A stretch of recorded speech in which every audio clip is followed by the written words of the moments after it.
So far we have discussed the chemical potential of a ideal gas. Now we are going to discuss about the chemical potential of a real gas.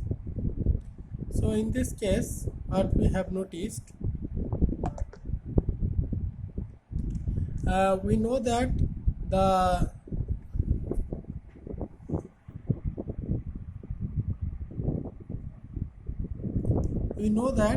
we are interested to evaluate the chemical potential of a real gas. Okay, so in order to do so, we have to consider the relationship delta G by delta P at constant temperature equal to P.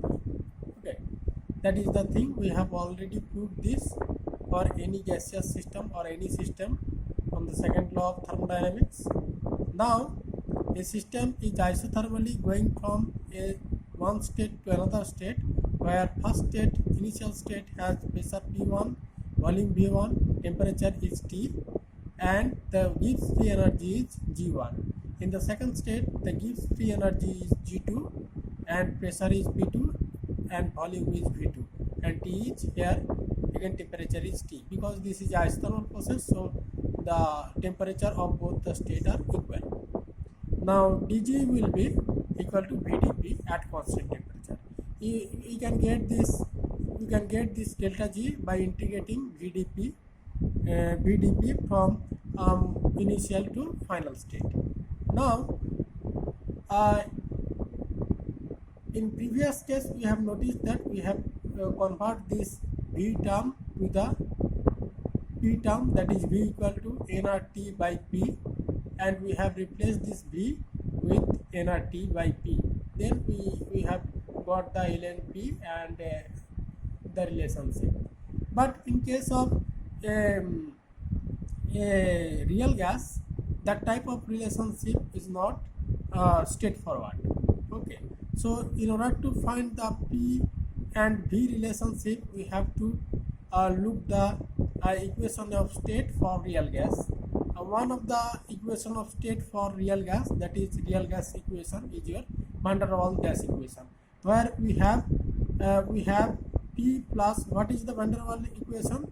P plus n square A by V square into V into n minus V equal to nRT. That is my van der Waals equation. Okay, now from this van der Waals equation I can easily write that P equal to nRT by V minus NV minus n square A by V square. Now if I differentiate this term, then this equation, van der Waals equation, what will become? The dP equal to minus nRT by V minus NV square dV plus, because this term will yield me a minus 2, so minus plus 2 n square A by V cube dV. Now what I will do, now let's look at this dP term now converted to dV with the all V part. So what I will make, here I have V, so in this I will replace this dP with this term where I have dV term, and in this type of quantity I have only V term. So I will replace this by that type of equation will come. Now I will integrate this from V equal to 1 to V2 state. Okay, now this will be nRT will be outside because this is a constant, then V by V minus NV whole square. Then this is the 2n square A will be in the outside because this is a constant.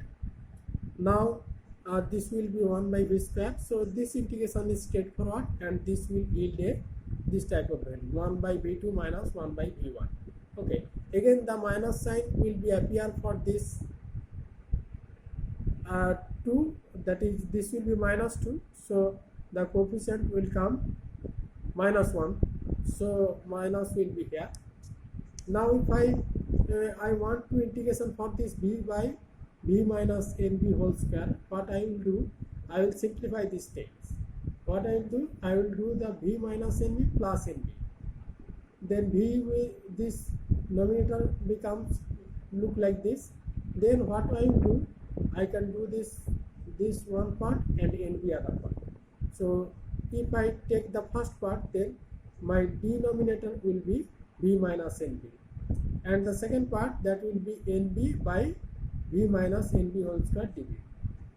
Now this NB is constant, so NB will go to outside, and minus nRT by this will be, this result mean it is in denominator, so the value will be ln V minus NB, that is the result. Now if I put the limit, then that will be V2 minus NB by V1 minus NB, because if I take the limit, then it will be V ln V2 minus NB minus of ln V1 minus NB. That yields me when ln x minus ln y, that will be ln x by y, like this, similar case.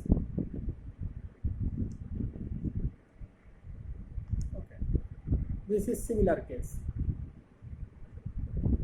Now in this case, when I will integrate this square term, that will be one term square will be vanished, it will upgrade to 1 power b, that is in this case 1 by b square will give me 1 by b minus 1 by b.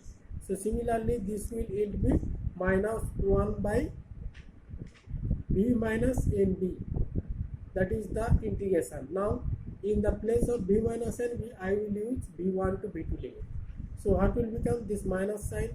The minus sign coming from integration will be made this thing positive, then that will be 1 by b2 minus nb minus 1 by b1 minus nb.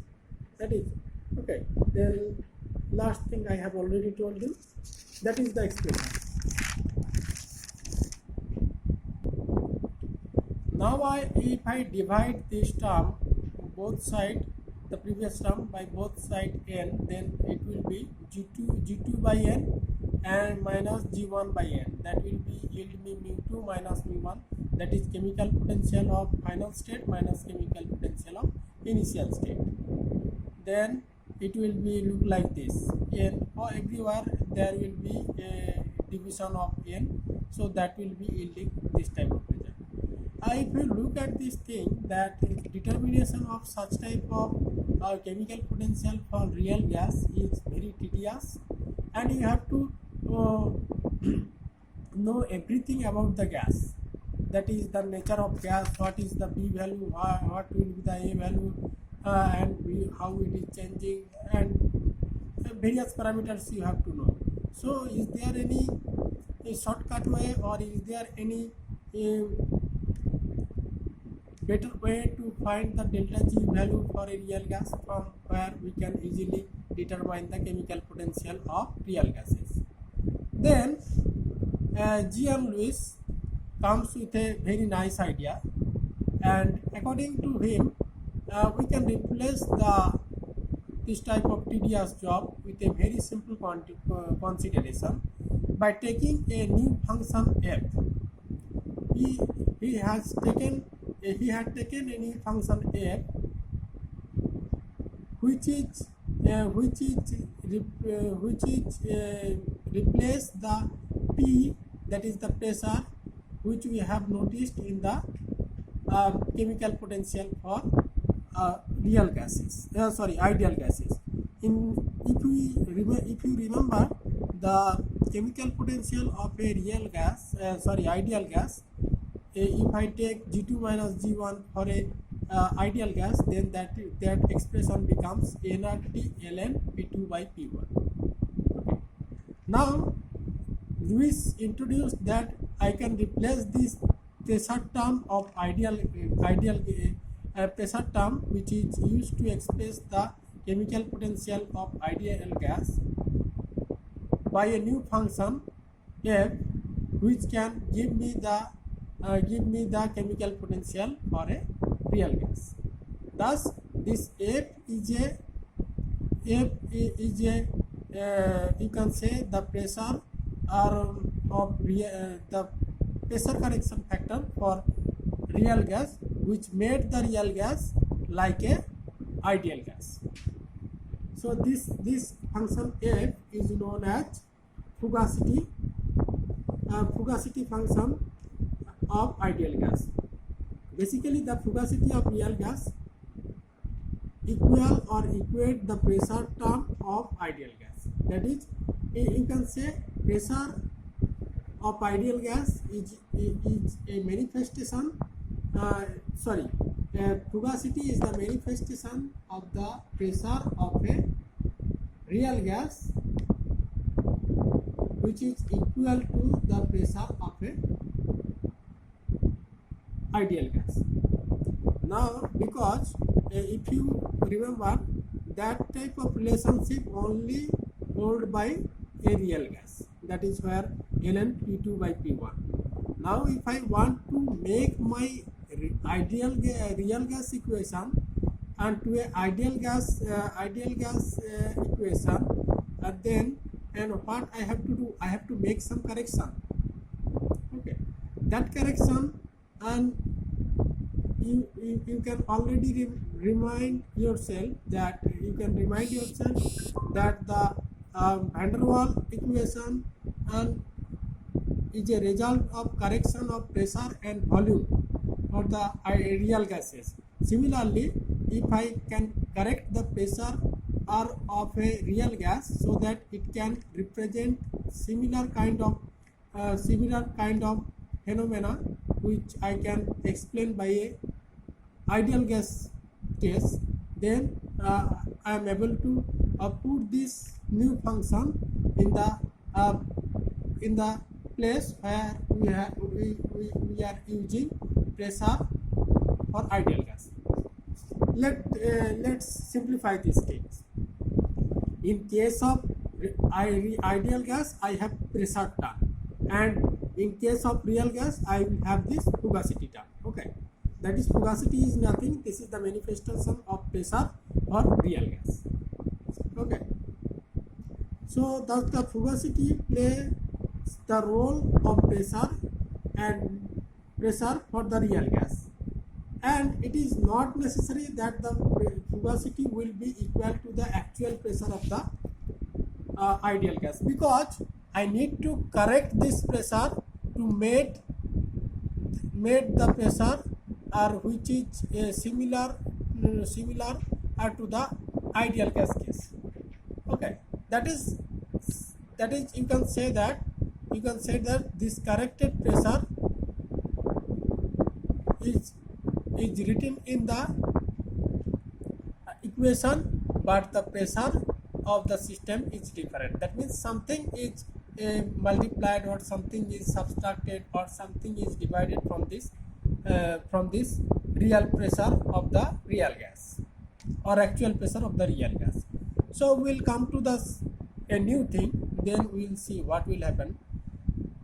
If P is the pressure of the real gas and F is the fugacity of the real gas, that means F is the fugacity, which is the manifestation of pressure of real gas in terms of ideal gas. Okay, so that is the corrected pressure. F is the corrected pressure and P is the actual pressure. So what will be the ratio of this corrected by actual? That will be gamma. Okay, so if I made actual pressure multiplied by gamma, that will be give me the corrected pressure. So fugacity function by actual pressure will give me a new thing, that will be gamma, which is known as fugacity coefficient. Okay, and this fugacity coefficient, now if my F value is equal to P, that means this P is actual pressure and F is the corrected pressure which representing a ideal behavior. Okay, F is the corrected pressure which representing the ideal behavior. So when P equal to F or F equal to P, then the gas become ideal and the gamma value becomes 1. Again, we know that this when P tends to 0, that means very low pressure, a real gas can behave like an ideal gas. So we can write that limit p tends to 0, f by p will be limit p tends to 0 gamma equal to 1. That is the limiting value of gamma at p tends to 0 will be 1. So again f has the similar unit like p, because f is a corrected pressure which represent the ideal behavior of a real gas. Now f must have the similar unit like pressure, and in my denominator I have pressure. This f has a unit of pressure and p has a unit of pressure, so both the unit will cancel out and gamma will be a unitless quantity and it will be a number only. So again I can summarize this fugacity case. Number 1 is fugacity is a function introduced by J.N. Lewis. He told that this function can be replaced at the place of pressure for an ideal gas. That is, this function is a corrected pressure of real gas which represent the ideal behavior of the real gas, okay, or which makes the gas as a ideal gas. Okay. Now if fugacity function is now is a corrected pressure of real gas. Now this corrected pressure may or may not have similar value to the actual pressure. Why? I am making some correction on the pressure.